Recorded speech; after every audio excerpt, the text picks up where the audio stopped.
김진의 돌직구쇼에 오신 여러분 반갑습니다. 김진입니다. 전 오늘도 이곳 광화문 청계 광장에 나와 있습니다. 이제 오늘 밤이면 여러분의 선택으로 새로운 서울시장과 부산시장이 결정됩니다. 야, 과연 서울시장과 부산시장 누가 선출될까요? 너무나도 궁금해지는 오늘입니다. 오늘 저희 채널에는요, 지금부터 시작되는 김진의 돌직구쇼 특집 방송을 시작으로 밤 자정까지 특집 개표 방송을 충실하게 준비했습니다. 오늘 하루 채널A와 함께 정말로 중요한 순간의 결과 함께 하시죠.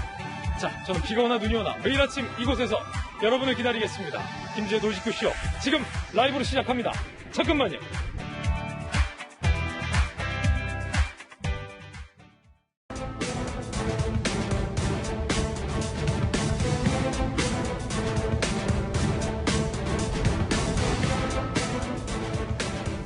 김진입니다. 오늘 저희 채널A에서는요, 김진의 돌직구쇼 특집 방송을 시작으로 자정이 되는 그 순간, 서울시장, 부산시장 후보가 확정되는 그 순간까지 특별 개표 방송을 준비했습니다. 오늘 저희 채널A와 함께 새로운 서울시장 후보가 누가 당선될지, 새로운 부산시장 누가 당선될지 끝까지 오늘 하루 함께 해주시길 바라겠습니다. 특집 김진의 돌직구쇼 오늘 서울시장, 부산시장 재보궐선거 당일인 만큼 아주 특별하게 준비했습니다. 오늘 저와 함께 해주신 분들 소개를 해드리겠습니다.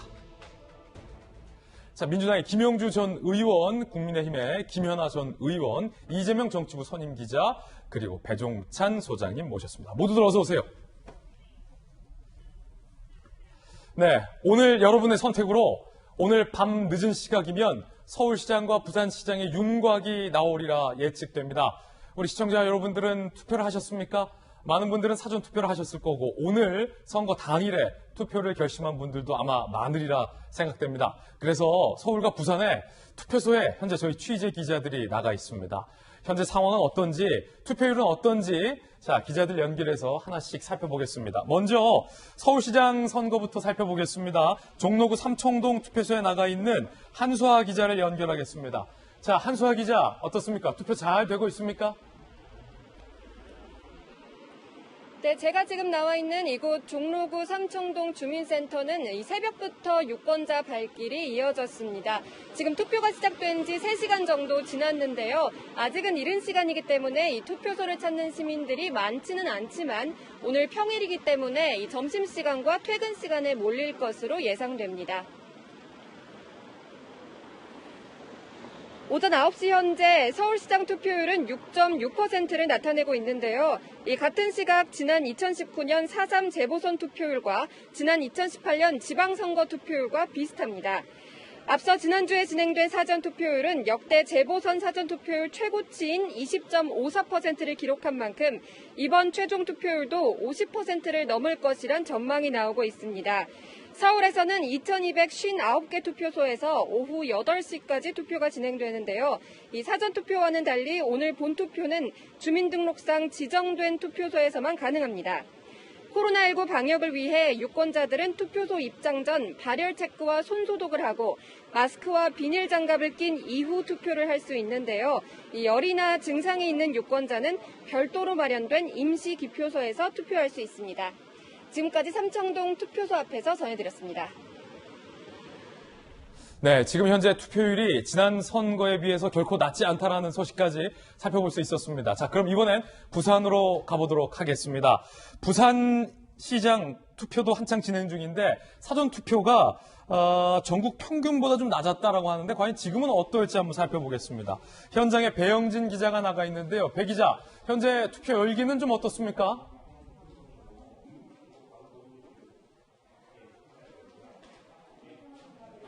네, 저는 지금 부산 진구청 투표소에 나와 있습니다. 출구 시간 전인 오전 7시쯤에는 투표를 하기 위한 사람들이 몰리면서 줄을 서서 대기할 정도였는데 지금은 출구 시간 이후라 다소 한산한 모습입니다. 부산 지역 투표소는 모두 917곳, 유권자 수는 293만 명이 넘습니다. 오전 9시 현재 부산 지역 투표율은 5.7%를 기록하고 있습니다.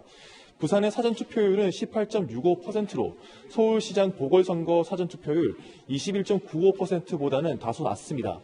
오늘 투표는 오후 8시까지 이루어지는데요. 개표율이 30%에 이르는 오늘 밤 12시쯤 당선자 윤곽이 드러날 것으로 보입니다. 앞서 어제 더불어민주당 김영춘 후보와 국민의힘 박형주 후보 마지막 유세에서 서면 중앙대를 두고 유세를 벌이는 진풍경이 벌어졌습니다. 이들 맞불 유세의 간격은 약 100m 정도로 한쪽에는 빨간색, 다른 쪽엔 파란색 물결이 펼쳐졌습니다. 두 후보는 서로를 향한 고소 고발을 한 상태라 시장 선거 당락과 관계없이 법적 책임을 물은 등 후유증이 적지 않을 것으로 봅니다. 지금까지 부산 진구청 투표장에서 전해드렸습니다. 네, 서울과 부산 투표소에 나가 있는 취재 기자들 연결했습니다. 지금 김진애 특집 돌직구쇼 방송을 시청하고 계신 시청자 여러분들은 어떻습니까? 사전투표를 통해서 이미 투표를 하셨습니까? 아니면 오늘 투표를 계획하고 계십니까? 여러분의 소중한 투표권 오늘 꼭 행사해 주시기를 바라겠습니다. 서울시장 자리를 두고 여야가 치열하게 싸우는 이유는 이제 임박한 대선의 전초전 성격일 뿐만 아니라 내년 서울시장이 갖는 권한 자체가 막강하기 때문이기도 합니다. 과연 이번에 선출된 서울시장 어떤 권한을 갖게 될까요? 어떻기에 여야가 이렇게 치열하게 싸우는 걸까요? 흥미로운 이야기 준비했는데 전혜정 기자가 취재했습니다. 시원하게 시내를 가로지르는 청계천, 문화 명소로 꼽히는 동대문 디자인 플라자, 곳곳에서 시민의 발이 되고 있는 자전거 따릉이까지 모두 전임 서울시장이 공약하고 이뤄낸 정책들입니다. 서울시장은 인구 960만 명, 연간 예산 40조 원이 편성되는 수도, 서울의 총책임자입니다. 서울시 공무원 17,000명과 26개 산하기관장 임면권도 갖습니다. 버스나 지하철 같은 대중교통 요금을 올리거나 재난지원금을 줄 수 있고 재산세를 최대 50%까지 깎아줄 수도 있습니다. 또 서울시 남북협력기금을 통해 남북사업도 독자적으로 추진할 수 있습니다. 선거 기간 최대 이슈였던 부동산에서 할 수 있는 일도 적지 않습니다. 서울시 도시계획위원회를 통해 주거지를 준주거지나 상업지로 바꾸는 등 용도 변경을 할 수 있는데 이를 통해 현재 35층으로 규정된 층수 규제를 완화할 수 있습니다. 대표적인 재건축 단지인 은마아파트를 새로 짓는다면 최대 49층까지 허용해 줄 수 있는 셈입니다. 다만 재건축, 재개발을 무작정 허용해 줄 수 있는 건 아닙니다. 용적률하고 건폐율은 시장이 일방적으로 할 수 없고 조례로 해야 돼요. 의회가 반대하면 현실화되기는 어려워요. 서울시장은 지방자치단체장 중 유일하게 장관급 대우를 받고 국무회의에도 배석할 수 있습니다. 서울시장이 임기 동안 굵직한 성과를 낸다면 대선주자급 인지도도 얻습니다. 이명박, 오세훈, 박원순 전 시장 등은 대선주자로 올라서기도 했습니다. 막강한 권한만큼 풀어야 할 과제도 많습니다. 1년 2개월이라는 짧은 시간 안에 코로나19 확산을 막고 집값 안정에도 가시적인 성과를 내야 내년 지방선거에서 재선을 바라볼 수 있습니다. 채널A 뉴스 전혜정입니다. 네, 이렇게 중요한 서울시장 오늘 밤이면 당선자의 윤곽이 드러날 것으로 보입니다. 자, 여러분들은 어떤 선택, 누구를 선택하셨습니까? 아니, 오늘 누구를 선택하시겠습니까? 본격적인 선거 이야기 지금부터 시작해 보겠습니다. 첫 번째 안건부터 살펴보시죠. 키워드 준비했는데 민주당에서는 역전, 국민의힘에서는 압승, 이 두 단어를 외쳤습니다. 역전이냐 압승이냐, 자, 어느 쪽이 맞을지 누구의 예측대로 될지 상당히 궁금해지는데 어제 마지막 유세 장면 저희들이 취재를 했습니다. 박영선, 오세훈 두 후보의 마지막 유세 장면 들어보시죠.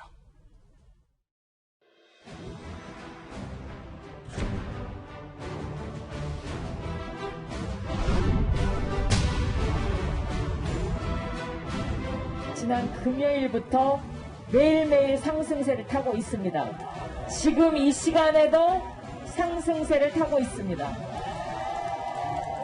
박영선의 추진력, 박영선의 의지, 그리고 박영선의 성과에 투표해 주십시오, 여러분. 그러면 우리가 반드시 승리합니다, 여러분. 오세훈 후보의 마지막 한마디. 할 말 있나?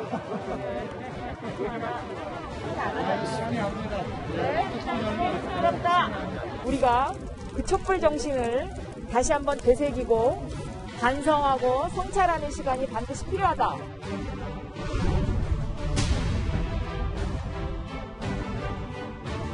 저는 확신합니다. 젊은 친구들의 이런 정보가 두렵습니다. 제가 서울시에 들어가면 반드시 공정한 서울시 만들어 보겠습니다. 첫날부터 능숙하게 서울부터 공정성생 대한민국의 미래에도 밝은 정치가 있다. 반드시 만들어 보겠습니다. 이번 선거가 치루어진 이유 깊이 한번 고민해 주셨으면 좋겠다는 생각입니다. 그 자리 숫자는 저한테는 꿈 같은 수치입니다. 일할 수만 있으면 좋겠다 하는 간절한 심정입니다. 네, 어제 마지막 유세 장면 두 후보의 외침, 메시지 살펴봤습니다. 자, 이재명 기자. 어제 자정까지가 이 공식 선거운동의 마지막 데드라인이었잖아요. 두 후보가 11시 59분 땡 할 때까지 유세를 한 겁니까? 그렇죠. 어제 하루 동안의 동선과 메시지를 보면 양당의 선거 전략이 그대로 보인다 이렇게 볼 수 있을 것 같습니다. 예. 어제 박영선 후보는 6,411번, 그러니까 노회찬 정의당 전 대표 때문에 유명해진 버스죠. 6,411번 버스를 타는 것을 시작으로 해서 마지막을 광화문 광장에서 끝냈습니다. 광화문 광장은 아무래도 2016년, 17년 촛불 집회의 추억이 담겨 있는 곳이죠. 마지막까지 진보 진영에게 구애했다는 게 보면 될 것 같습니다. 그러면서 박영수 후보의 가장 강한 메시지는 뭐였냐면 박영선의 추진력, 박영선의 의지, 박영선에게 투표해달라. 다시 얘기해서 인물 구도로 가겠다 이런 점을 분명히 한 거고요. 반대로 오세훈 후보 같은 경우는 어제 광진구에서 시작해서 강북 9개 구를 돈 다음에 신촌 해수전에 마쳤습니다. 결국 자신에게 가장 불리한 열세 지역, 그 열세 세대를 향해서 마지막 구애를 했다는 게 볼 수 있을 것 같고 오세훈 후보가 얘기한 건 공정한 서울시, 통합의 서울시를 얘기했죠. 그 얘기 자체가 결국은 인물 구도가 아니라 이번 선거는 심판이다. 이런 점을 분명히 했기 때문에 양당이 동선, 메시지를 통한 선거 전략, 오늘 투표 결과를 통해서 확인할 수 있을 것 같습니다. 네. 자, 오늘 여러분의 선택으로 중요한 서울과 부산의 결과가 결정됐는데 본 투표 결과는 앞서 양 후보 측이 말했던 것처럼 한 치 앞을 내다볼 수 없고 장담할 수 없는 상황입니다. 얼마나 많은 쪽 사람들이 투표소로 쏟아져 나오느냐가 오늘 선거 결과에도 중요한 영향을 미칠 것으로 보이는데요. 그래서 제가 준비를 했습니다. 서울시장 박영선, 오세훈 두 후보가 그간 여론조사 결과 상당히 드라마틱한 흐름을 보여왔습니다. 제가 그간의 두 후보의 여론조사 추이를 지금부터 분석해드리겠습니다. 저와 함께 하시죠. 자, 서울시장 후보 지지율 추이. 오늘 저희 채널에서 특별하게 준비한 이 대형 화면에 두 후보의 서울시장 후보 지지율 추이를 정말로 시원하게 한번 띄워봤습니다. 함께 보시면요. 이 지지율 추이에 중요한 변곡점들이 있습니다. 어떤 변곡점들이었을까요? 지금 그 순간들 저희가 마킹을 해봤는데 김진 기자가 꼽은 마킹 지금 공개하겠습니다. 자, 바로 이러한 중요한 변수들이 있었는데요. 초반만 하더라도 박영선 후보의 이 여론조사 지지율이 굉장히 높았습니다. 40.6%. 그리고 국민의힘의 오세훈 후보는 29.7%로 초반에는 가상 양자 대결 결과 박영선 후보의 지지율이 오 후보보다 상당히 높았습니다. 그런데 3월 4일 오세훈 후보가 국민의힘의 후보로 확정되면서 지지율 흐름에 중요한 변화가 생깁니다. 역전, 크로스가 된 거죠. 그러면서 오세훈 후보가 48.9%로 올라서고 민주당의 박영선 후보가 29.2%로 떨어집니다. 여기에서 중요한 하나의 상황이 더 발생합니다. 바로 3월 23일 야권 단일화 후보로 오세훈 후보가 안철수 후보를 꺾으면서 지금 TBS YTN 여론조사 결과와 오마이뉴스 이 두 개의 여론조사 결과의 발표나기 하루 차입니다. 그런데 23일에 오세훈 후보가 안철수 후보를 꺾으면서 지지율은 55%로 오세훈 후보의 지지율이 더 상승을 합니다. 박 후보의 지지율도 상승 혹은 보합세를 보이긴 했는데 자, 3월 31일까지 57.5 대 36%를 기록하면서 두 후보가 여론조사 공표 금지 기간에 돌입을 하고 결국 오늘에까지 이르게 됐습니다. 오늘 여론조사 전문가를 특별히 스튜디오에 모셨습니다. 인사이트K의 배종찬 소장님, 두 후보의 지지율 추이 보셨는데 네. 어떻습니까? 마지막 여론조사에서 큰 폭의 차이가 있었던 가장 큰 이유는 3월 2일 불거진 바로 LH 사태 여파죠. 그래서 선거는 구도가 중요합니다. 구도와 이슈인데 구도는 정권 심판에 더 무게가 실리고 이슈는 LH 사태 여파가 가장 큰 변수가 됐어요. 예. 그렇다면 중요한 것은 지금부터 이제 본선거일, 이제 이 여론조사 공표 금지 기간 이후부터 오늘 선거일까지 판세가 어떻게 되는지는 알 수 없지만 중요한 선거의 변수가 되는 것은 LH 사태 여파, 정권 심판이 더 크냐, 아니면 오세훈 후보 관련된 내곡동 땅 의혹, 후보자의 심판이 더 크냐, 바로 이것이 가장 큰 변수가 되고 있는 것이죠. 정권 심판이냐 후보자 심판이냐가 그렇죠. 크다. 네, 바로 이것이 가장 중요한 변수. 어느 쪽이 더 크냐에 따라서 후보자의 이 승패가 갈리게 되겠죠. 그렇군요. 여론조사 추이 보셨는데 오늘 결과가 중요하겠죠. 양쪽에서는 서로 다른 결과를 예측하고 있습니다.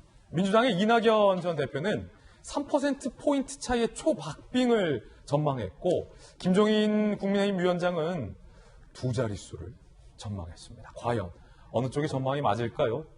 양쪽의 이야기 들어보시죠.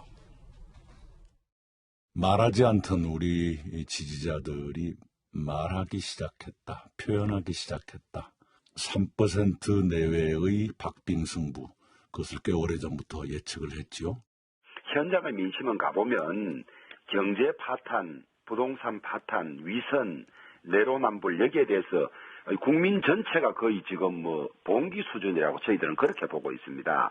최소한 15% 이상 이길 거라고 봅니다. 배준찬 소장님, 네. 지금 양당의 예측이 달라요. 민주당에서는 3%포인트 차, 초박빙. 국민의힘에서는 두 자릿수.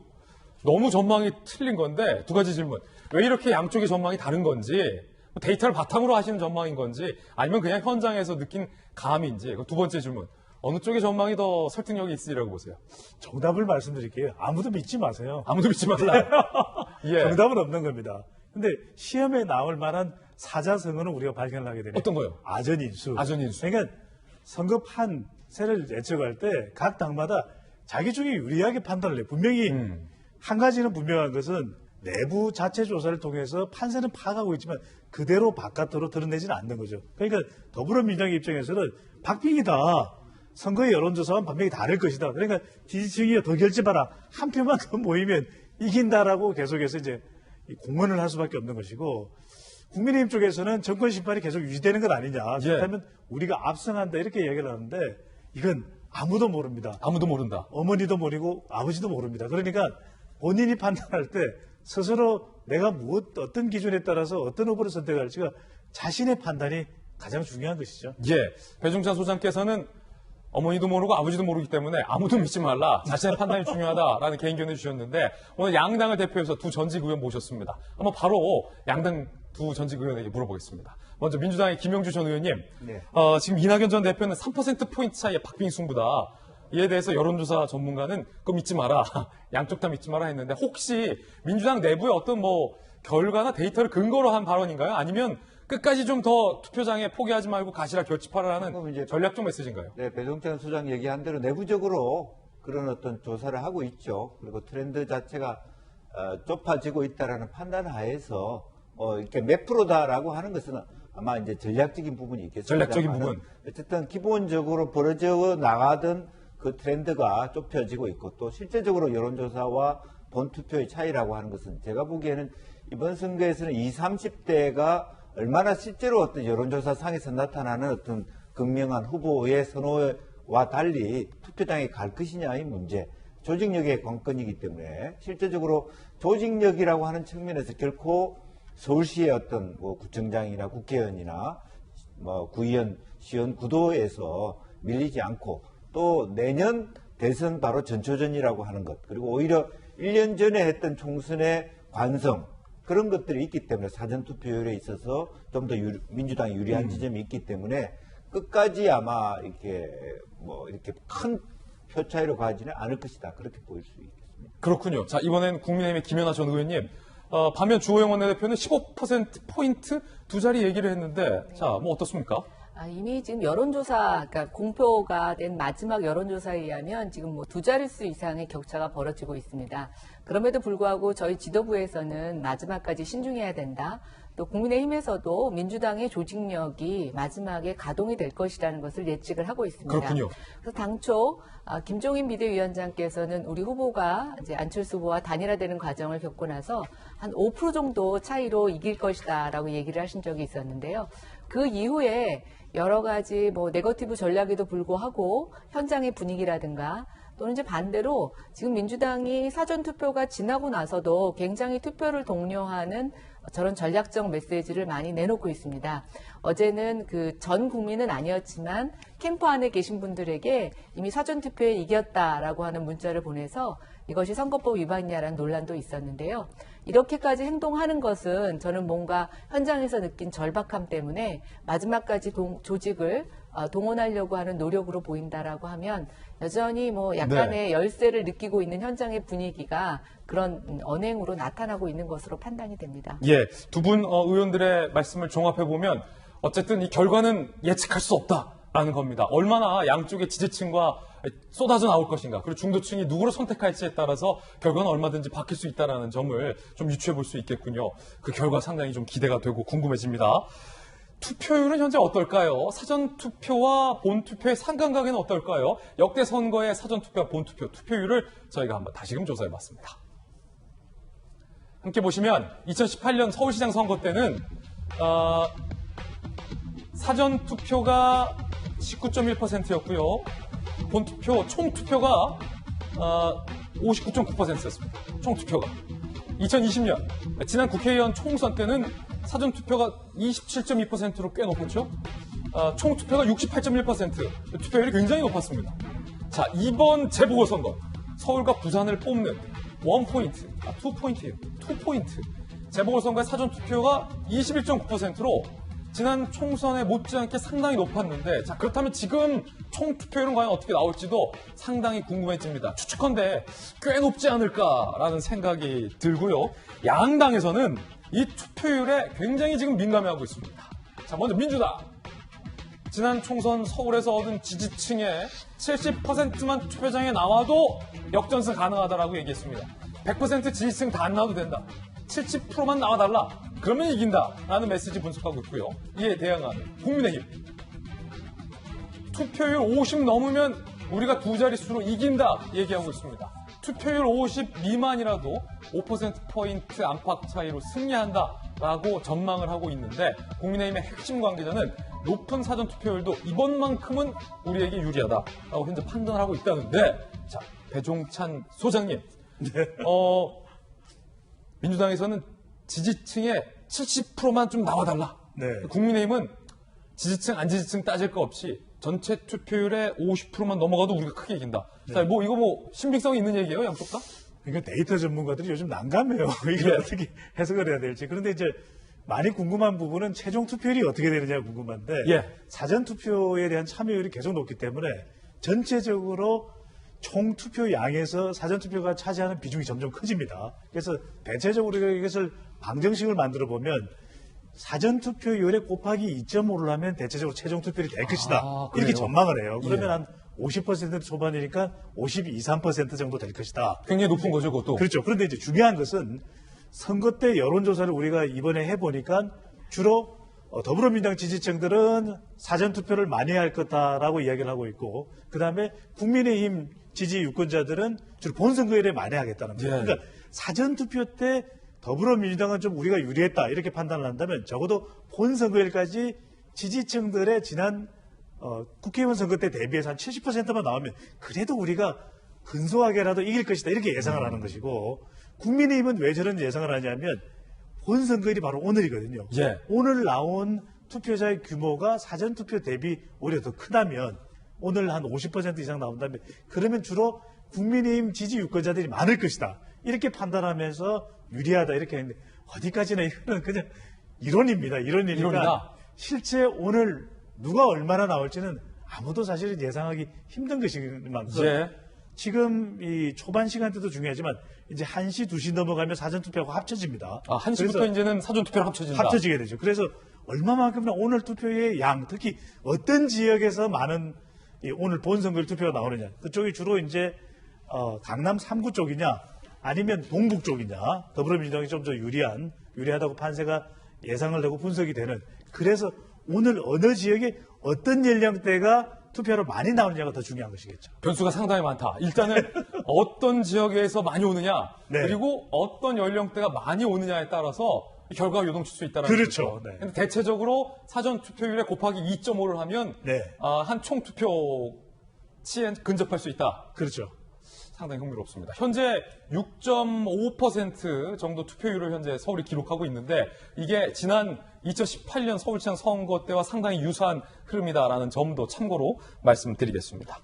이제 오늘 오후면은 제가 잠시 후에 8시, 저녁 8시 때부터 제가 채널의 개표방송 일부를 진행을 맡기도 할 텐데 그 시간대에 출구조사 결과가 발표됩니다. 아마 양 후보와 양 당 지지자들도 출구조사 어떻게 나올까 좀 상당히 궁금해할 건데 그걸 제가 잠시 후에 오후 8시부터 전해드릴 텐데요. 그 출구조사 결과가 맞았을 때도 있고 처참하게 틀렸을 때도 있습니다. 이번엔 어떨까요?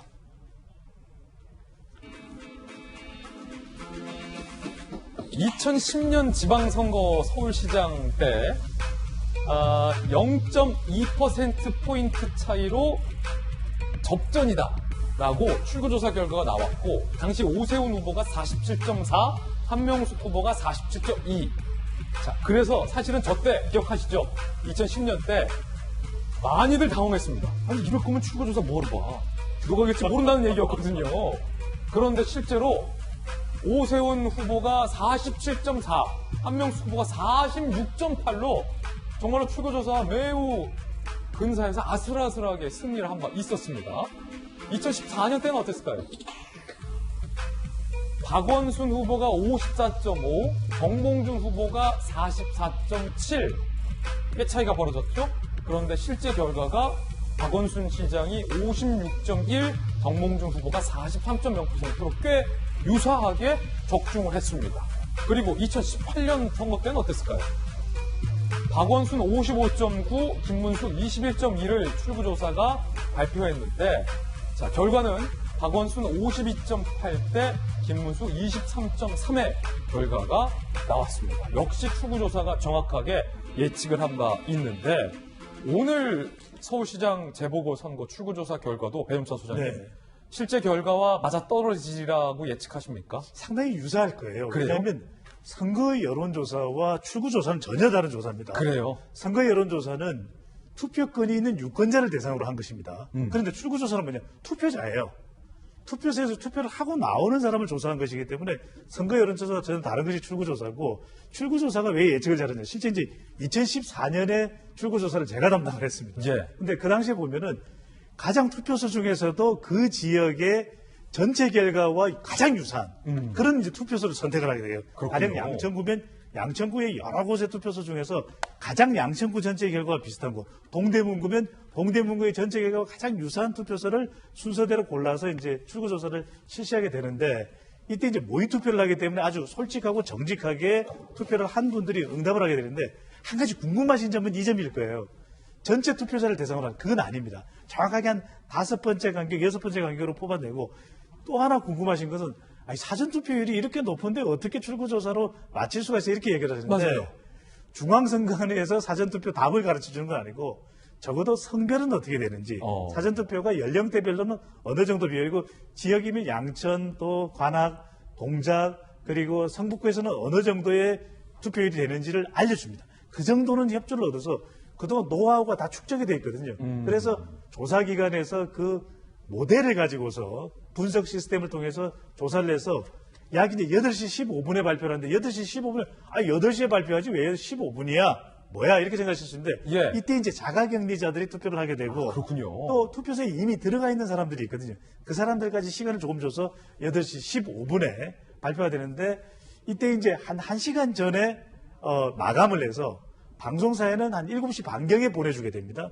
그러면 그래프를 만들어서 이제 발표를 하게 되는데 출구조사는 투표자를 대상으로 한 것이기 때문에 그만큼 정확할 수 있다. 오늘도 김진 앵커가 그 발표하는 수치를 상당히 신뢰를 해도 좋다는 말씀을 드리고 싶습니다. 그러니까 오늘 밤 김진 앵커가 발표하는 걸 신뢰해도 좋다라는 네. 말씀까지 주셨군요. 감사합니다.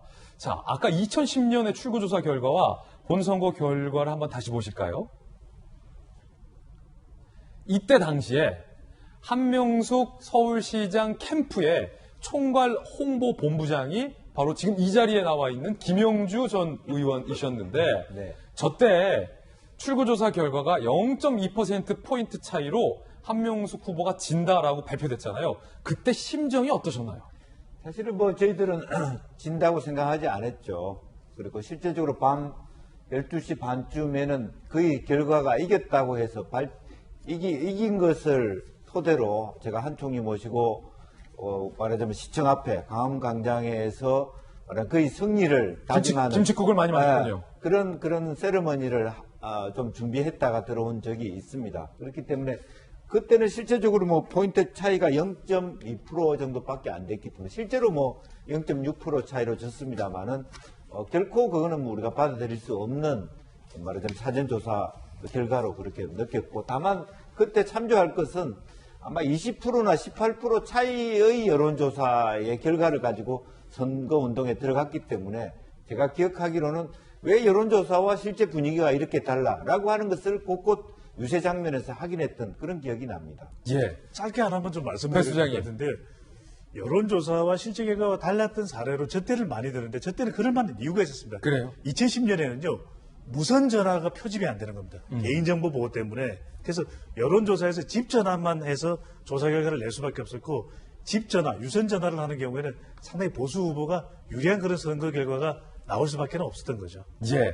자, 흥미로운 여론조사 결과와 출구조사 결과까지 한번 해석까지 들어봤습니다. 자, 본격적으로 저희들이 선거 이슈 다시 한번 좀 짚어볼 텐데 두 번째 키워드는 바로 이겁니다.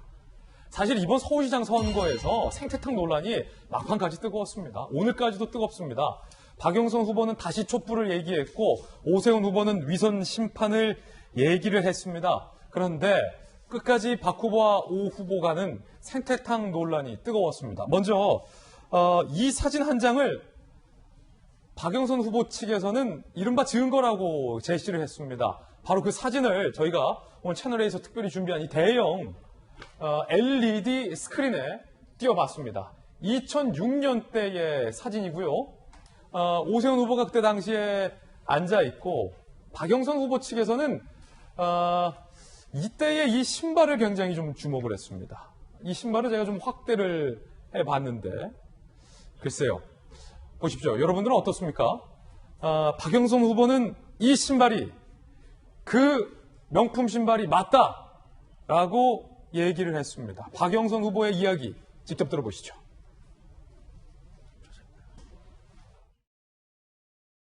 오세훈 후보가 신었다는 그 로프 신발의 사진을 찾기 위해서 네티즌들이 총출동을 했던데 오죽하면 네티즌들이 오세훈 후보의 이 로프 사진을 찾으려고 밥도 안 먹고 잠도 안 잔다 이런 것을 제가 봤는데요. 드디어 한 장을 찾아서 올렸더군요. 자, 오죽하면 네티즌들이 이렇게 했느냐라며 한 장의 사진을 올렸다라며 그 패 땡땡땡 신발이 바로 이 패 땡땡땡 신발이다라고 제시를 했는데 자, 이재명 기자 어떻습니까? 그 패 땡땡땡 신발이 이 패 땡땡 신발입니까? 글쎄요, 저는 뭐 사실 봐도 잘 모르겠는데 어쨌든 뭐 박영선 후보는 그렇게 주장을 하고 있고 또 오세훈 후보는 그렇지 않다, 국산 브랜드다 이렇게 또 밝혔죠. 그래서 사실관계는 알 수 없는데 확실한 건 점점 이 사안이 본질과는 멀어지고 있는 건 틀림없어 보입니다. 그래요? 처음에 이 사안의 핵심은 오세훈 후보가 시장의 직위를 활용해서 셀프로 특혜 보상을 받았느냐 아니냐가 논란의 핵심이었는데 그게 2006년도 본인 시장 취임 이후에 이뤄진 일이냐 이게 이제 핵심이었죠. 그런데 오히려 2005년도에 식량을 갔다 안 갔다 핵심이 됐죠. 그러면 갑자기 생태탕을 먹었는지 안 먹었는지가 다시 논란이 됐습니다. 생태탕집에 갔냐 안 갔냐가요. 그런데 이건 다시 그런 생태탕집 주인과 아들이 그때 당시에 오세훈 후보를 받고 오세훈 후보가 흰 면바지에 특정 브랜드의 구두를 신었다라고 주장을 했습니다. 그런데 지금 저거는 2005년도도 아니고 2006년도 사진을 확인했다. 그런데 그 브랜드인지 알 수 없습니다. 그러니까 점점 2006년도 사안, 2005년도로 다시 2006년도의 신발로 전혀 엉뚱한 대로 논란이 확산되고 있는 건 틀림없어 보이고 이렇게 되면서 오히려 본질이 점점점 멀어지고 있는데 물론 민주당 입장에서는 오세훈 후보가 거짓말을 하고 있다는데 포인트를 맞추면서 특혜 의혹보다는 다시 이제 거짓말 논란으로 어떻게 보면 방점을 바꾸면서 거짓말 쪽에 포인트를 맞추고 있지만 글쎄요, 그러니까 2006년도에 설령 저 신발이 당시에 얘기했던 그 특정 브랜드의 신발을 하더라도 저것이 측량에 갔다는 증거가 되긴 참 어려운 거죠. 그런 점에서 이 논란 자체가 굉장히 좀 본질가 멀어지면서 과연 선거에 어떤 영향을 미칠지 좀 예의주시할 필요가 있지 않나 싶습니다. 예. 그런데 이 신발을 좀 자세히 한번 보시면은 정말로 이 신발의 이 장식, 뭐랄까요? 저 은색 장식이 그 박 후보 측에서 얘기하는 패 땡땡땡 신발의 어떤 그 특유의 그 상징과 굉장히 좀 비슷해 보이기는 합니다. 그런데 여러 보도에서는 이 패션업계 관계자들의 인터뷰를 취재했는데 그때 당시에 이 패땡땡땡의 요 마크가 상당히 유행해서 국산 브랜드가 요 마크를 유사하게 모양낸 제품들도 많이 출시를 했었다라는 보도들도 나오고 있습니다. 자, 그렇다면 오세훈 후보는 이 사진과 이 신발 뭐라고 얘기하고 있을까요? 들어보시죠. 그거에 대해서 제가 직접 입장을 밝힐 만한 사안인지 참 어처구니가 없긴 한데요. 어떻게 후보가 직접 그런 말씀을 하실 수 있겠습니까? 그 사진 언뜻 보아도 그 주장하는 그 브랜드가 아닌 걸 알 수 있고 그리고 분명히 생긴 것도 다르고 국산 브랜드입니다. 자, 김연아 전 의원님, 오 후보 측에서는 그 명품 신발이 아니라 이거 국산 신발이다. 어떻게 국산 신발 갖고 또 이걸 이렇게 엮느냐라고 좀 당황해하고 있는 주장인데요. 국산 맞습니까? 네, 저희도 어제 그 사진이 뜨자마자 이제 내부에서 그 사진이 떴다. 그러면서 이게 정말 그 패땡땡이 맞느냐 갖고 논란이 있었는데요. 바로 올라왔습니다. 그게 이제 국산의 T땡에 하는 순수 국산 브랜드더라고요. 아, 그래? 예, 그래서 뭐 저희는 저것에 대해서는 뭐 반론의 여지가 없다 이런 생각이 들고요. 또 저 신발과 관련해서 어제 좀 한겨레에 정정 보도가 하나 있었죠. 처음에 이제 생태탕집 아들께서 흰색 로퍼를 신고 왔다. 패땡땡 브랜드에 그랬는데 모르겠습니다. 이 로퍼라는 그 신발 용어가 사실은 16년 전에는 그렇게 보편화된 용어는 아니었는데 어쨌든 흰색 로퍼라는 그런 발언, 기억을 소환해 오셔서 얘기를 했는데 어제 갑자기 저 구두가 등장을 하고 저 구두는 검은색이었고 또 브랜드도 패땡땡이 아니면서 그것을 보도했던 한겨레 신문이 그냥 흰색이란 말을 빼고 자기들이 잘못 알아들었다라고 얘기하면서 정말 이 사건은 저는 이 선거가 끝나고 나면 아주 뭐 21세기판 고무신 사건으로 결론이 나서 좀 하나의 선거의 해프닝이 되지 않을까 생각이 됩니다.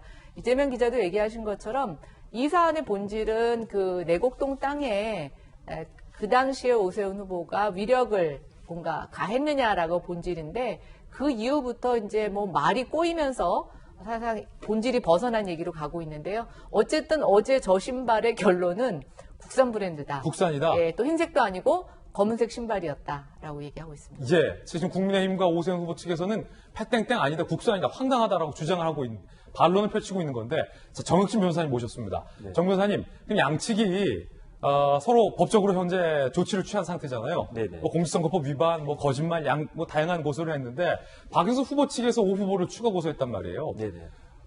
이게 뭐 수사가 들어가려면 정말로 그 생태탕에 갔는지 생태탕 집에 좀 따져봐야 될 것 같은데 지금 방금 보셨던 이 사진 신발이 그 패땡땡이냐 아니면 뭐 국산이냐도 좀 따져야 돼 수사해야 합니까 그러면? 그래서 심지어 어떤 사람은 호소인이란 말까지 했잖아요.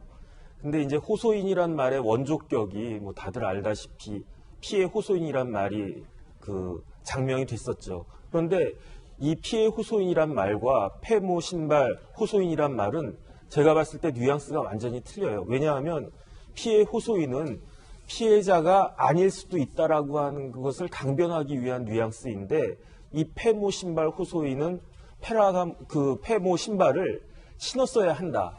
이것을 강변하기 위한 것으로 보이거든요. 왜냐하면 저때 그 행사에서 오세훈 후보가 저 신발을 신었어야 그래야 이제 생태탕 집에서도 그 신발을 신었을 것이다라고 추정이 되고 생태탕집에 오세훈 후보가 있었어야 그 측량 현장에 있었다라고 하는 것이 또 밝혀지는 것이고, 그렇기 때문에 굉장히 별거 아닌 것 같으면서도 박영선 후보 측에서는 이 부분에 대해서 굉장히 집착을 하는 듯한 그 느낌을 갖고 있는데, 제가 봤을 때는 시민의 한 사람으로서 이런 문제보다는 어떻게 하면 서울시가 더 발전할 것인가, 어떻게 하면 지난번과 같은 그런 일들이 발생하지 않을 수 있었을 것인가, 이런 부분들에 대해서 건전한 논의를 하는 것이 오히려 더 표를 얻을 수 있는 방법이 아니었을까 싶습니다. 네, 정익진 변호사님의 개인적 견해였는데, 자, 박영선 후보자가 직접 라디오에 출연해서 이 신발에 대해서 언급을 했기 때문에 자연스럽게 선거 상황에서 오늘 중요한 이슈가 될 수밖에 없을 것 같은데, 자, 김영주 의원님, 지금 오 후보 측에서는 즉각 반박했습니다. 이거 국산이다. 근데 박 후보자 입장에서는 이미 그 신발이 이 신발이 아니냐라고 뭐 김어준의 뉴스공장을 포함한 라디오 방송 등에 출연해서 재차 신발을 보라, 사진을 보라라고 얘기했기 때문에, 자, 오 후보의 뭐 반박과 관련돼서 뭐 기자들이 사실 추가적으로 다시 질문할 수밖에 없거든요. 박 후보님, 이거 5번 국산이라는데요. 자, 그럼 박 후보의 입장은 또 궁금해지는데. 글쎄요, 이제 그것은 이제 많은 지지자들이 찾아낸 사진이고, 그것에 대해서 그런 신발을 신었을 수 있고, 또 실제로 국산 신발과 그런 신발을 다 갖고 있을 수도 있고, 검은 신발도 있고 흰색 신발도 있을 수 있는 것이죠. 네. 그래서 사람이 신발 하나만 신고 다닙니까? 이제 그렇지 않기 때문에, 또 사람이 국산 신발만 신고 다니라는 법도 없고 외국 신발만 신고 다니는 법도 없습니다. 또 오해할 수도 있는 부분이 있고 명확하지 않을 수도 있는 부분이 있기 때문에, 실제로 이제 선거 마지막 판에 있어서는 여러 가지 많은 사람들이, 지지자들이 이런 여러 가지 제보를 하게 되고, 또 그것의 제보의 릴레이를 이제 후보자가 하고 있다는 측면만 생각할 수 있고, 또 이것 자체가 결과적으로 이게 무슨 선거법 위반으로 서로 쟁론할 수 있는 사안까지는 아니지 않느냐, 그렇게 생각이 되고, 다만 이제 이미지 선거로 관점에서 본다면 결과적으로 오세훈 후보가 부자 후보다, 서민 후보가 아니다, 이런 메시지가 저 안에 포함되고 있지 않느냐, 그런 생각이 듭니다. 그렇군요. 그러니까 지지자들의 제보 차원으로 받아들이는 것이 옳다라는 또 말씀까지 듣고 있습니다. 자, 앞서서 진성준 의원은 생태착집 아들을 일종의 제보자, 의인이라고 표현하며 경찰의 신변 보호 조치를 해야 한다라고 주장한 바 있습니다. 경찰 측의 답변도 오늘 보도가 됐습니다. 진성준 의원은 진실을 말하는 음식점 사장에게 해코지와 협박이 쏟아져 경찰, 의인들의 안전을 위한 경호 대책을 즉시 강구할 것을 요청한다라고 밝힌 바 있습니다.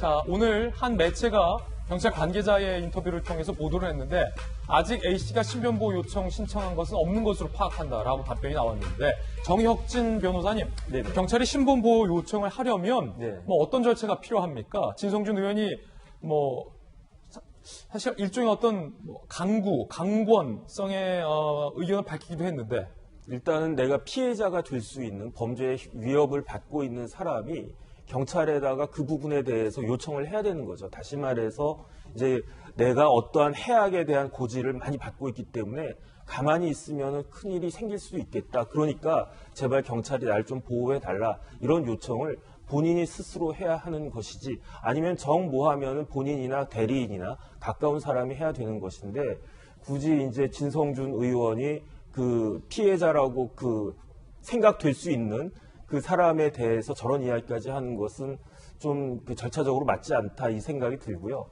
다음 무엇보다도 진성준 의원은 지금 박영선 후보 캠프의 핵심적인 위치에 있지 않습니까? 그렇다라고 한다면 이러한 행동 자체가 선거에 영향을 미칠 수도 있는 그런 행동이기 때문에 이것은 적절하지 않은 것으로 판단이 됩니다. 예, 정익진 변호사님의 견해였습니다. 그런가 하면 양측 양당에서는 언론의 문제를 삼고 나섰습니다. 그런데 문제 삼는 언론의 대상이 조금 달랐습니다. 먼저 국민의힘의 하태경 의원은 이렇게 얘기했습니다. 들어보시죠. 항의부터 드리겠는데, 어제 내가 방송을 들었는데 우리 측 입장을 듣기 위해서 연락을 했다 그랬는데, 도대체 누구한테 연락을 하신 거예요? 제가 총괄본부장인데 저한테 연락하시면 되지. 저한테 연락 안 하셨잖아요. 의원님이 아닌 다른 분들에게 그 담당 있지 않습니까? 담당이 내가 책임진데 내가 나가면 되는데. 그러면 대변인이 의원님한테 물어봤어야죠. 우리한테 하실 게 아니라. 네, 이 대목은 김연아 의원님, 뉴스공장, 김어준 씨의 뉴스공장이 이틀 전이죠. 오세훈 후보와 또 부산의 박형준 후보에게 불리한 증언을 하는 인터뷰를 5차례를 90분간 상당 시간을 할애하면서 왜 내가 담당자인데 국민의힘의 반론이나 입장을 반영하지 않았느냐, 왜 편향된 방송을 하느냐라고 하태경 의원이 김어준 씨와의 방송에서 실시간으로 항의하는 장면으로 보이는데 무슨 장면입니까? 지금 뭐 김어준의 뉴스공장은 일명 뉴스공작이라고 비평을 들 만큼 특히 저희 진영 쪽에서는 굉장히 비판의 대상이 되는 언론입니다.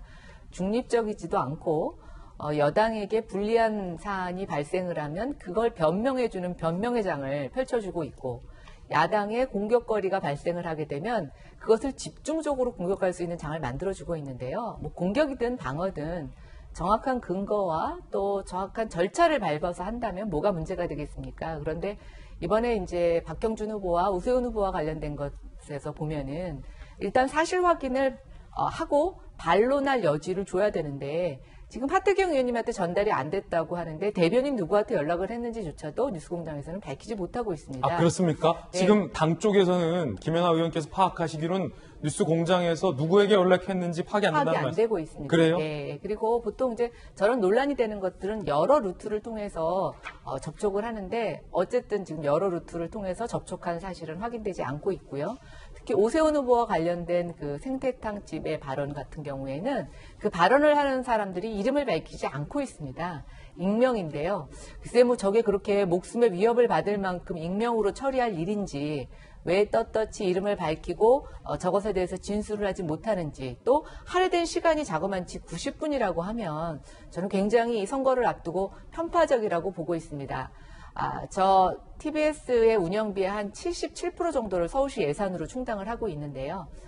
TBS가 정말 서울 시민에게 중립적이고 공정한 방송이 돼야 되지 않을까라는 문제의식 이번 선거에서도 여실히 드러나고 있다고 보고 있습니다. 예, 자, 이것은 야당 국민의힘의 의견이시고 어제 민주당의 홍보소통위원장이 저희 방송에 출연해서 김어준 씨의 이 방송 논란과 관련돼서 저널리즘적인 차원에서 충분히 균형 있는 방송이다라고 반박을 하기도 했었다라는 말씀 드리겠습니다. 자, 그럼 이번엔 민주당의 이낙연 전 대표는 언론에 대한 문제 제기 조금 다른 대상을 삼았습니다. 들어보시죠.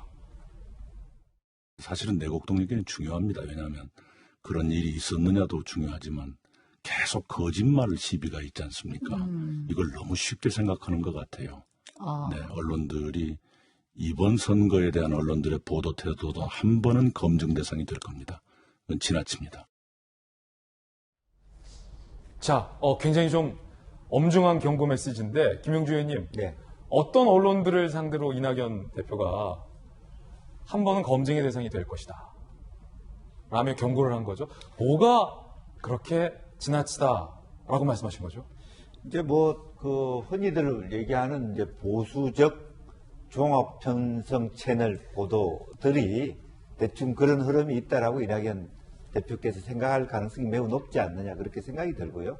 또 실제적으로 보면 이렇게 그 전체적으로 구도 자체를 내곡동 부분들은 굉장히 깊이 있게 들어가지 않고 있다.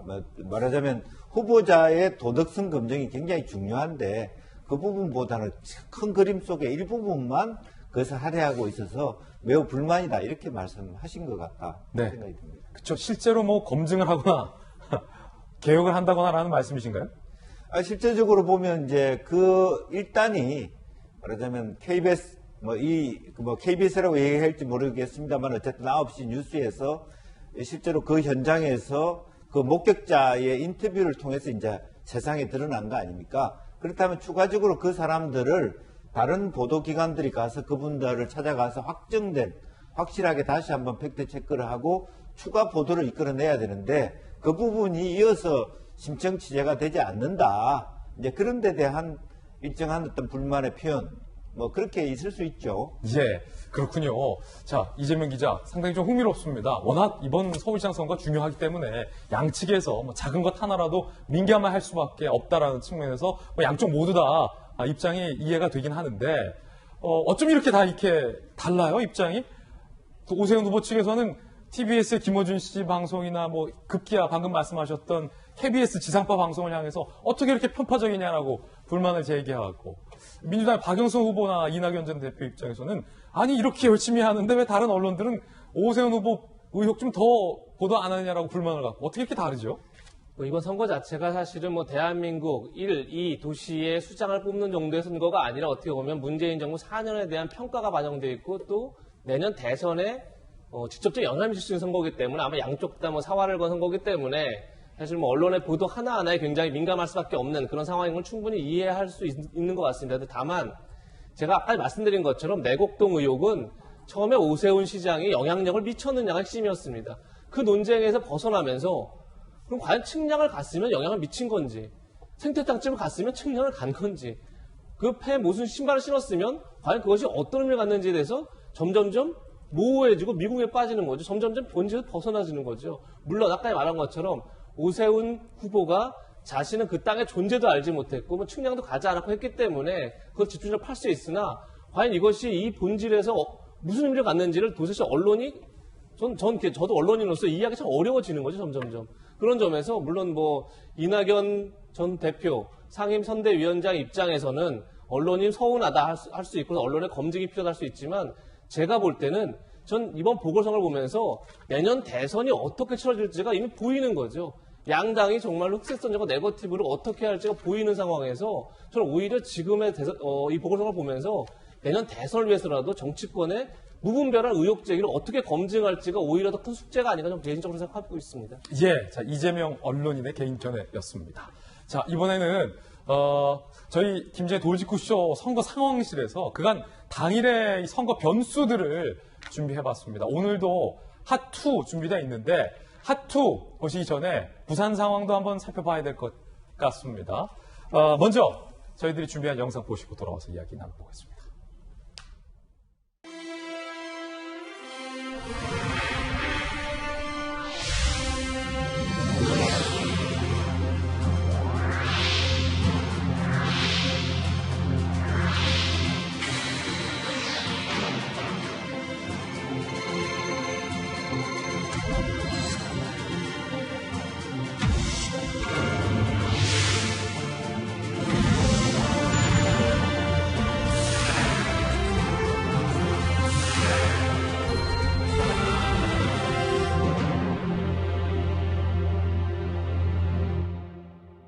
나의 선택 2021 오늘 저희 채널A가 야심차게 준비했습니다. 하루 종일 끝까지 함께해 주시기 바라겠고요. 부산 상황 키워드는 이겁니다. 의혹투성이다. 민심의 회초리가 필요하다. 양 후보가 강조했습니다. 들어보시죠.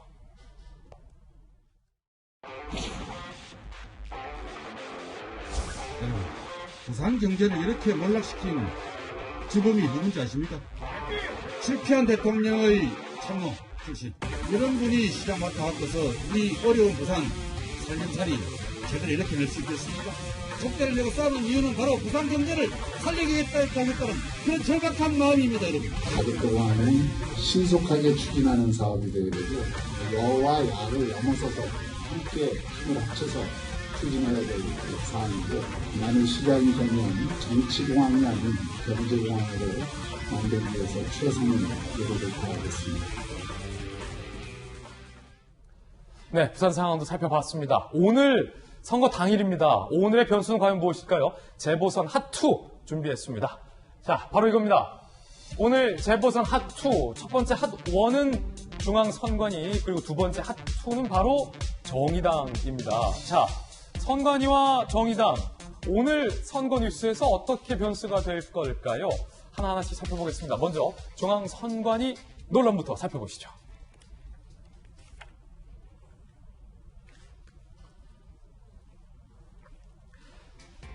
선관위가 야당을 비판한 현직 검사에 대해서 판단 유보 결정을 내리면서 지금 논란이 일고 있습니다.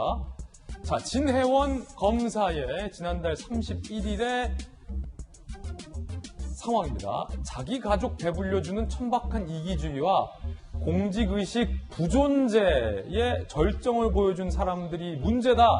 2010년 36억 보상금을 셀프 배당했다라며 오세훈 후보를 겨냥했고 20억대 주상복합 건물 여러 채 받고 지인에게 국회 내 식당 무료 운영권을 부여했다라며 박 후보를 겨냥한 이야기를 현직의 검사, 그것도 동부지검 부부장 검사, 진혜원 검사가 이런 글을 잇따라 올렸고요. 이외에도 두 후보의 공격성 글을 잇따라 게시해서 시민단체가 아니 공무원이고 현직 부부장 검사가 이래도 되는 것이냐, 그다음에 선거법 위반으로 고발을 했다라고 합니다. 지난달 31일이에요. 자, 그리고 국민의힘에서는 중앙선관위에 현직 공무원이 특정 후보를 겨냥해서 이렇게 여러 차례 일방적인 비판글을 올릴 경우 법규 저촉되는 건 아니냐 여부를 문의한 상황인데 선거관리위원회가 이런 답변을 했다고 합니다. 법 위반 여부는 검찰에서 판단해야 한다라며 선관위에서 판단할 수 없다라며 판단 유보 결정을 내립니다. 중앙일보 보도에 따르면입니다. 자, 그런데 지난해엔 선관위가 좋아요도 금지한 바 있습니다. 지난해 총선 책자 공무원 선거 관여 행위 금지 안내에는 선거 관련 글에 응원의 댓글을 달거나 좋아요 있잖아요. SNS에 이거 엄지척 누르면 좋아요. 그 좋아요 자꾸 반복적으로 누르지 마. 그 클릭하지 마. 그거 안 돼. 라고 선관위가 결론을 내린 바 있습니다. 자, 정혁진 변호사님, 이 법률적인 얘기부터 좀 물을 수밖에 없는데 네네. 지난해 선관위의 안내에 따르면 공무원이 선거와 관련된 글에 혹은 특정 후보를 비방하거나 지지하는 글에 좋아요 버튼을 반복적으로 누르지도 말라라고 했는데 진혜원 검사, 현재 공무원이잖아요. 부부장 검사의 반복적인 특정 후보를 겨냥한 비판적인 글에는 왜 판단을 유보한 거죠? 어떻게 보십니까? 일단은 중앙선거관리위원장은 누구냐? 현직 대법관이에요. 그러니까 대법관 판사잖아요. 판사는 무엇을 하는 사람이냐? 판단을 하는 사람이라고요. 그러니까 선거는 굉장히 중요한 거기 때문에 국가에서도 굉장히 중요한 거기 때문에 그 위원장으로 대법관을 딱 앉혀놓고 그 대법관이 중심이 돼가지고 위원들이 이런 문제에 대해서 먼저 그 법원 검찰 가기 전에 먼저 선관위에서 전문가니까 선거에 관해서 판단을 하라고 하는 것인데 판단을 유보한다라고 하는 것은 사실 자기의 권한을 행사하지 않은 것일 뿐만 아니라 오히려 직무를 유기한 것이 아닌가 그 생각이 들고요. 일단 선거법에 보면은 누구든지 후보자를 비방하지 못하게 되어 있지만 공무원에 대해서는 더 특별한 규정들을 두고 있어요. 85조에 공무원은 선거 관여가 금지되어 있고요. 86조에는 공무원은 선거에 영향을 끼치는 행위를 하면 안 되도록 규정이 되어 있고 벌칙 규정까지 있습니다.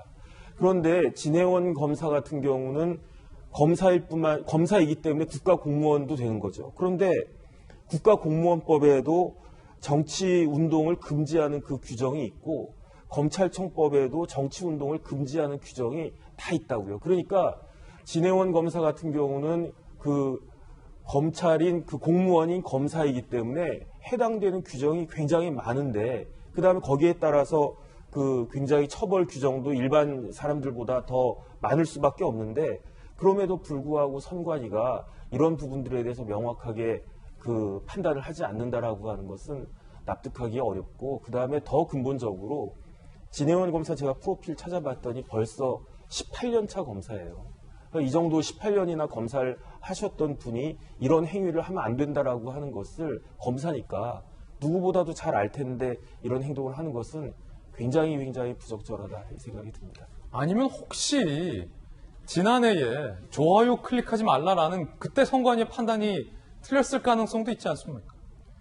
뭐 좋아요 눌러도 되지 뭐. 이 정도 글은 허용되지 뭐. 뭐 이렇게 해석할 여지는 없어요? 그렇게 해석할 여지도 사실은 있죠. 그런데 그 부분에 대해서는 제가 명확한 사실관계를 잘 모르기 때문에 그런데 이제 좋아요 정도 누르는 것 가지고 어떤 선거에 영향이 끼쳐지느냐 그렇게는 사실 생각은 안 되거든요. 그런데 그렇게 엄격하게 그 제안을 했던 판단을 했던 선관위가 이거는 누가 봐도 명명백백한 그러한 행위에 대해서 판단하지 않겠다라고 하는 것이 더 큰 문제가 아닌가 그런 생각이 드는 거죠. 진혜원 검사가 선거 하루 전에는 이런 글을 올려서 논란이 되고 있습니다. 깨시민 제외한 나머지 전부를 숭구리당과 그 선거운동원이라고 부르는 이유가 있다. 숭구리당과 그 선거 운동원들은 언제 어디서든 직위를 팔아 치부하고 반대하는 사람들을 탄압하는 성향이 있다. 이런 이들을 예로부터 매국노라고 불렀다라고 어제 이런 글을 올렸는데 오늘 많은 보도가 결국 민주당을 지지 안 하면 매국노가 되느냐 라며 숭구리당과 그 선거 운동원을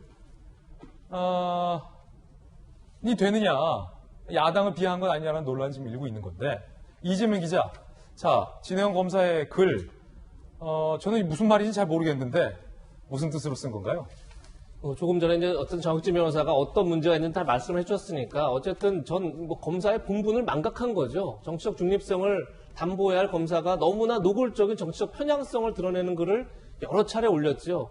전 이 문제에서 본질은 진혜원 검사의 정치적 편향성도 문제지만 사실 진 검사는 여러 차례 2차 가해 논란도 있었습니다. 박원순 전 시장 성희롱, 성추행 피해자를 여러 차례 조롱한 듯한 글을 올렸죠. 그러면서 2차 가해 논란이 있었는데 그럴 때마다 여검사 외에도 여 변호사 외에도 법무부나 검찰에 징계를 달라 요청을 했었고 여러 차례 징계 논의가 있었지만 지금까지 징계를 했다는 얘기를 들어본 적이 없죠. 그래서 이 논란의 본질은 저는 오히려 진혜원 검사의 정책 편향성이 아니라 과연 법무부와 대검은 왜 이것을 방치하는가. 저는 그 직무유기에 있다고 생각하고 저는 박범계 법무부 장관이 검찰의 정치적 중립성을 얘기하려면 진혜원 검사 문제를 정리하지 않고 과연 얘기할 수 있느냐 이런 생각이 들고 그렇기 때문에 계속 내로남불 문제가 벌어지는 거죠.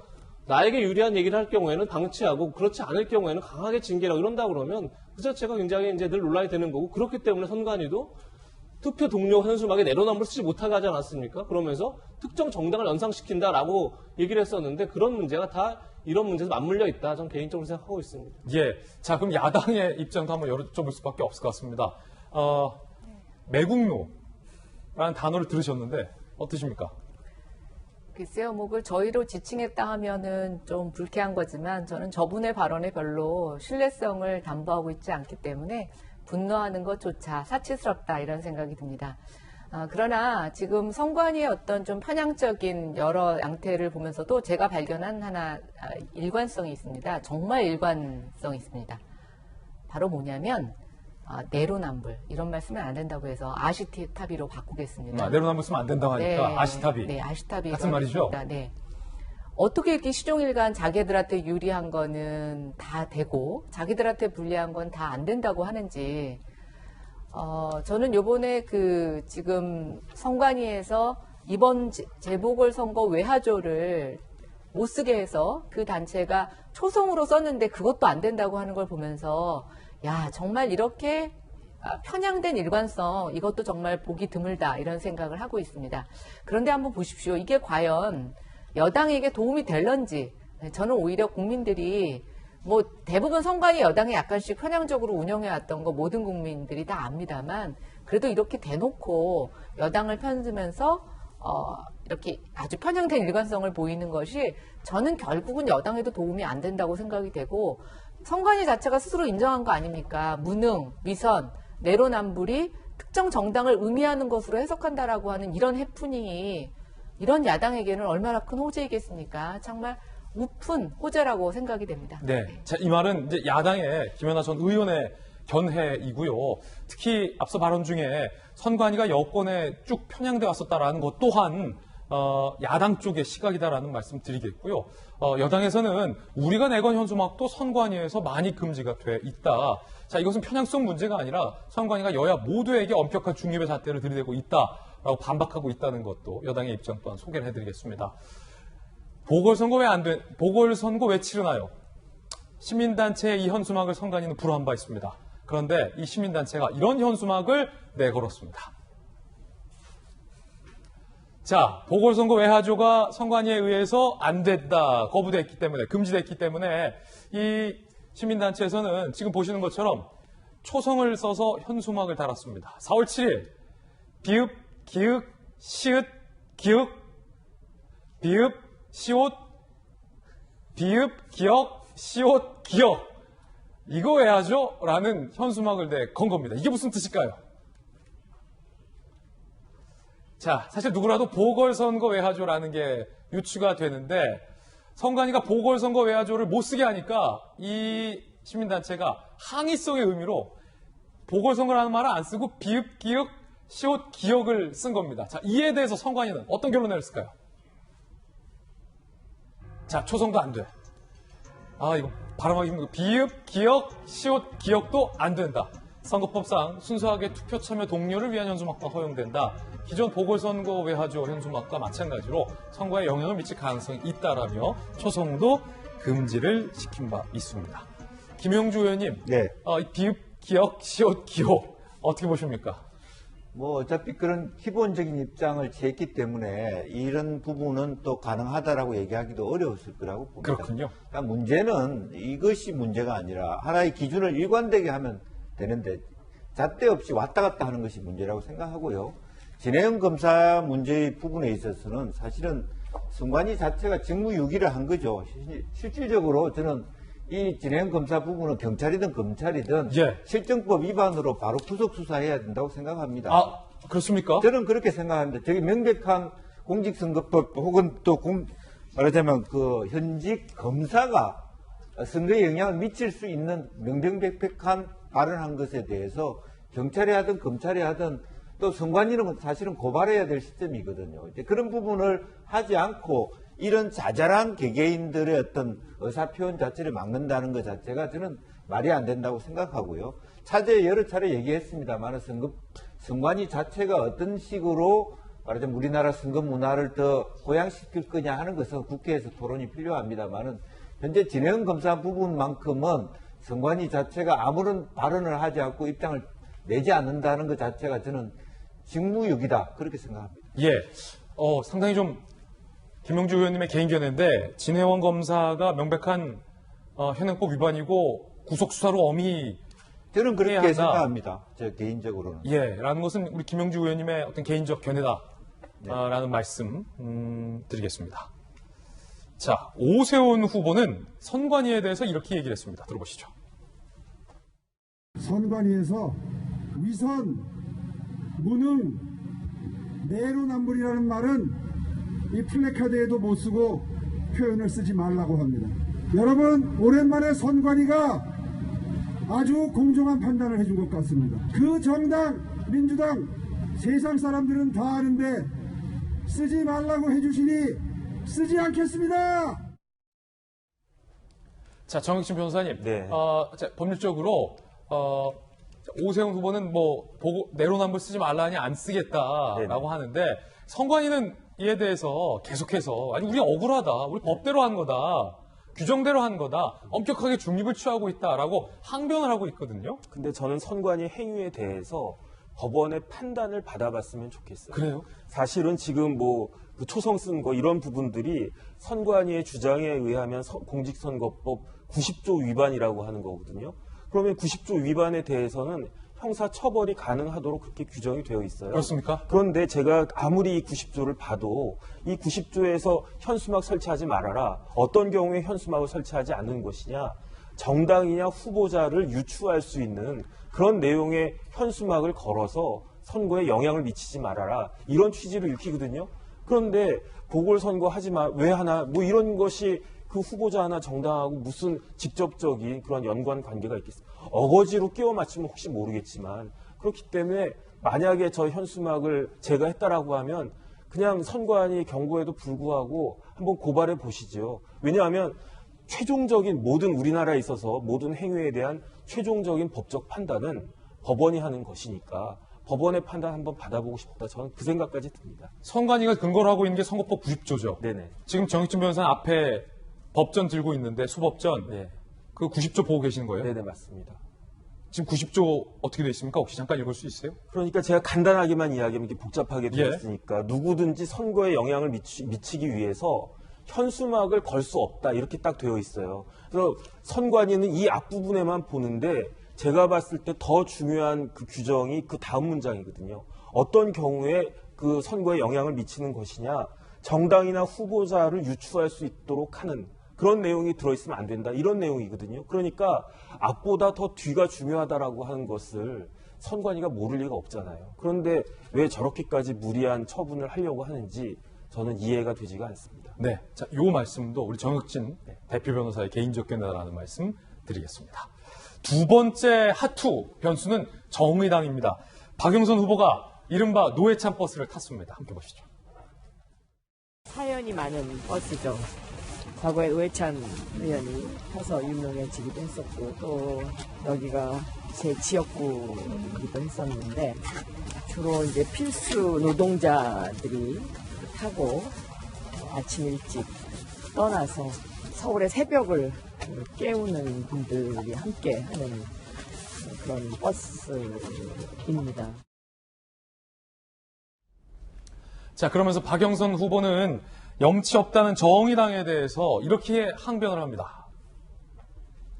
정의당이 섭섭한 게 있었을 것이다. 나는 노 전 의원이 2014년 7월 재보선 때 이렇게 혼신의 힘을 다해 도와드렸다라고 항변을 했습니다. 자, 그럼 이에 대해서 정의당은 박 후보에게 뭐라고 얘기하고 있을까요? 정의당의 이야기 들어보시죠. 박영선 후보는 641 버스에서 고 노회찬 의원님을 선거에 소환하기보다는 민주당 정부 4년에 대한 자문의 시간을 가졌어야 한다고 생각합니다. 섭섭한 마음에 지지를 못하는 것이 아니라 20% 기득권에 편입된 민주당의 과거에 80% 동료 시민들의 미래를 맡길 수 없다는 입장임을 다시 한번 분명히 밝혀둡니다. 자, 이재명 기자, 정의당의 박 후보에 대한 답변일 텐데 섭섭해서 안 돕다는 게 아니다라고 분명하게 콕 찍었군요. 정의당의 입장이 뭡니까 구체적으로? 그러니까 정의당은 지금 민주당이 물론 섭섭함이 전혀 없진 않을 것 같습니다. 지난 총선에서 그 전에 선거법을 개정해서 연동형 비례대표제를 도입하자, 다시 얘기해서 얻은 득표만큼 의석수도 갖자, 이렇게 이제 합의를 했었는데 사실상 국민의힘뿐이 아니라 민주당도 위성정당을 만들면서 어떻게 보면 정의당이 가장 손해를 봤다, 이렇게 지금 볼 수 있는 거죠. 그런 점에서 이제 뭐 서운함이 있겠지만 지금 정의당이 얘기하는 건 이겁니다. 이미 민주당은 80%의 일반 시민들을 위한 정당이 아니라 20%를 위한 기득권 정당이 됐다. 어제도 기득권 정치 동맹을 국민의힘과 맺고 있다, 이렇게 표현했죠. 그런 점에서 본인들이 같이 할 수 없다고 생각하는데 사실 민주당 입장에서 절박함을 이해할 수 있습니다. 그러니까 2010년도에 오세훈 후보가 한명숙 후보를 0.6%포인트 차로 이기지 않았습니까? 그때 노회찬 후보가 당시에 정의당 서울시장 후보였습니다. 당시 한 3% 정도를 얻었는데 만약에 한명숙 후보가 노회찬 후보가 후보 단일화했다면 그때는 당시 야당이었죠. 야당이 이겼을 겁니다. 여당이었죠. 당시에 여당이 이겼을 텐데 이제 그렇게 못했던 건데 그런 점에서 굉장히 역시 10년도니까 야당이었겠네요. 굉장히 그러니까 이 정의당의 작은 표지만 한 3, 4% 아니면 5%의 포인트 그 표가 굉장히 중요한 거죠. 그런 지금 점에서 이 자리에 있는 김영주 의원께서 그때 당시에 정의당에게 섭섭했겠군요. 그랬을 것 같습니다. 네. 정확하게 알 수 없지만 그 정도로 굉장히 민주당 입장에서는 정의당의 표가 절실한 상황입니다. 그런데 정의당은 지금 굉장히 강하게 선을 긋고 있고 결국은 지금 어떻게 보면 이번 보궐선거를 통해서 민주당에게 민주당이 지금 정권에 문재인 정부 4년에 대한 평가가 이루어져야만 제가 볼 때 민주당이 정의당을 다시 본다, 아마 이런 계산도 정치로 깔려 있지 않을까 이런 생각이 듭니다. 예, 물론 사실은 박영선 후보 입장에서는 아니 내가 뭐 연동형 비례제를 주장한 것도 아니고 나는 노회찬 후보를 지지했기 때문에 그에 대해서 지지를 요구할 수도 있다라는 또 생각도 입장도 또 들기도 합니다. 자, 선거 상황에 대해서 종합적으로 꼼꼼하게 한번 챙겨드렸습니다. 오늘 저희 채널A는 2021 나의 선택이라는 주제와 제목으로 저희 특집 김진의 돌직구쇼를 시작으로 후보자가 확정이 되는 그 순간 이후까지 밤 자정에 가까운 시간까지 저희 특집 개표 방송들 준비했습니다. 잠시 후 다시 한번 예고 드리겠지만 오늘 밤 8시부터 저희 채널의 본격적인 개표 방송이 시작되는데 제가 1부 진행을 시작으로 2부, 3부, 4부까지 쭉 준비가 되어 있습니다. 선거 상황, 선거 뉴스 세세하게 저희들이 짚어드리겠습니다. 이번엔 저희가 준비한 다음 이슈입니다. 선거 소식은 아니지만 중요한 뉴스입니다. 왜 CCTV가 없는 방을 선택했을까? 이성윤 중앙지검장 얘기입니다. 면담 장소인 3, 4, 2호실 내부엔 CCTV가 없다. 자, 오늘 많은 보도들은 이 지검장과 공수처가 CCTV가 없는 회의실에서 만난 이유를 주목하고 있습니다. 조사실이 아닌 회의실을 이용한 이유가 뭘까? 영상 녹화가 안 됐고 진술 조서도 남지 않아. 그리고 사실은 그 제네시스 차량 공수처장의 관용차까지 보내주면서 은밀하게 만나려 했던 이유가 무엇일까에 대해서 많은 조간신문, 동아일보를 포함한 언론들은 궁금해하고 있습니다. 왜냐하면 공수처장이 지난 1월에 분명히 이렇게 말씀했기 때문입니다. 모든 조사는 영상을 녹화하겠다라고 본인이 스스로 얘기했었기 때문입니다. 들어보시죠. 수사 과정에서 인권보호, 이제 수사의 객관성, 공정성을 담보하는 중요한 제도적 장치가 바로 인권보호다. 네. 그리고 예를 하나 드셨는데요. 개방형 조사실에서 모든 과정을 영상 녹화하겠다. 예. 이렇게 앞으로 확실히 하실 의사가 있으신 거죠? 예, 저희는 이제 여건이 되면 모든 사건을 저희 공수처가 수사하는 사건은 이렇게 하려고 합니다. 자, 이게 왜 논란이 되냐면 이성윤 중앙지검장은 검찰의 간부이기도 하지만 그 전에 핵심 사건의 주요 피의자입니다. 조사를 받아야 할 대상자고 공수처장은 조사를 해야 할 기관장이기 때문입니다. 야당에서는 이렇게 비판하고 있습니다. 피의자를 일부러 CCTV 없는 방으로 모셨다. 3, 4, 2호 CCTV 은폐하려 하면 할수록 실세 방패막이 친문 아지트란 의심만 더 키울 것이다. 권력 앞에 갈대처럼 눕는 공수처를 국민들은 꼼수처로 부른다라고 현재 비판을 하고 있는 그런 상황입니다. 정혁진 변호사님, 네. 자, 야당이 비판하는 것처럼 꼼수 조사입니까? 밀실회의입니까? 아니면 그저 면담입니까? 일단 영상 녹화는 기대하지도 않고요. 일반 수사 준칙에 따르면 이 일반 수사 준칙이 있는데 이거는 형사소송법과 공수처법 규정에 따라서 공수처도 따라야 되는 그런 규정이거든요. 이 일반 수사 준칙에 의하면은 영상 녹화는 고사하고 조서는 반드시 작성하도록 그렇게 규정이 되어 있습니다. 그 다음에 만약에 어떤 여의치 않은 상황으로 인해서 조서를 작성하지 않을 경우에는 이 조서를 작성하지 않는 이유를 적어야 되는데 그것도 그냥 대충 조서 작성하지 않은 이렇게 적으면 안 되고 왜 어떠한 이유로 조서가 작성되지 않는지에 대해서 구체적으로 적시하도록 되어 있거든요. 하지만 지금 공수처의 수장이라고 할 수 있는 김진욱 처장이 이렇게 하면서 아무런 조서를 남기지 않고 그런데 제가 봤을 때는 처음에 이성윤 지검장과 만났을 때는 조사를 하려고 한 것 같거든요. 그 이유는 첫 번째는 조서의 형식을 처음엔 갖췄다고 그랬어요. 언제 어디서 누구랑 만났는지 그 부분에 대해서는 있었다라고 그랬고 두 번째는 장소도 그냥 외부의 커피숍이나 호텔이나 이런 데가 아니고 공수처이지 않았습니까? 그 다음에 제가 제일 주목했던 것은 이성윤 검사장이 혼자 간 게 아니고 변호사와 대동을 했어요. 그냥 단순히 면담하고 앞으로 이제 내가 경력이 많은 검사니까 공수처 이렇게 하는 게 좋겠습니다. 이런 내용을 갖다 이야기하려면 굳이 같이 따라갈 이유가 없는데 변호사까지 갔다라고 하는 것은 거의 내가 피의자 신분이다라고 하는 것을 인식하고 조사를 받으려고 했던 것 같은데 그런데 영상 기록은커녕 조서까지 없다라고 하는 것은 사실은 굉장히 이상하다라고 볼 수밖에 없지 않나 싶습니다. 정 변호사님의 의견이었고요. 자, 하나가 더 의혹이 더해집니다. 그 관용차 해명이 거짓이 아니냐라는 논란도 일고 있습니다. 공수처는 관용차가 2대뿐인데 하나는 뒷좌석 문은 안 열리는 체포용이라 이용할 수 없었다라고 해명한 바 있는데 공수처 공용 차량 운영 규정이 보니까 범죄 수사용 차량은 승합차, 소나타 등 승용차는 업무용으로 규정되어 있다. 공수처 2호차가 저 범죄 체포 승합차가 아니라 소나타였던 것으로 확인되면서 자, 공수처 해명도 앞뒤가 맞는 거 아니냐라는 얘기도 나오고 있는데요. 자, 김연아 의원님, 야당에서는 애초에 공수처의 저 해명 자체도 이해할 수 없다는 반응이죠? 네, 그렇습니다. 무슨 피의자를 관용차를 갖고 모셔옵니까? 그것도 집에서부터 모셔오는 것도 아니고 이상한 주변에서 골목길에서 차를 이동하는 저는 영화 보는 줄 알았습니다. 환승. 네, 그래서 저건 좀 뭔가 정말 냄새가 난다. 정말 이해가 되지 않습니다. 정정당당한 조사도 아닌 것 같고 면담은 더더욱 아닌 것 같고 또 저 사실이 발각이 됐을 때 공수처의 해명도 지금 거짓으로 드러나면서 저는 이것 전체가 조금 의심덩어리다라는 생각이 들고요. 과거에 우리가 검찰개혁을 얘기할 때 검찰의 제19 감싸기가 굉장히 비난의 어떤 포커스를 받고 있었는데 이번에는 공수처의 제19 감싸기라는 비난으로부터 이게 벗어날 수 있을까?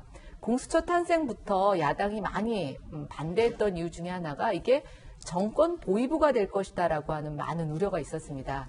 그런데 이번 사건에 대해서 명확하게 공수처가 답변을 내놓지 못한다면 저는 야당이 일찌감치 얘기했던 정권 보위부의 역할을 분명히 하고 있다라는 비난으로부터 자유롭지 못할 거라고 생각합니다. 네.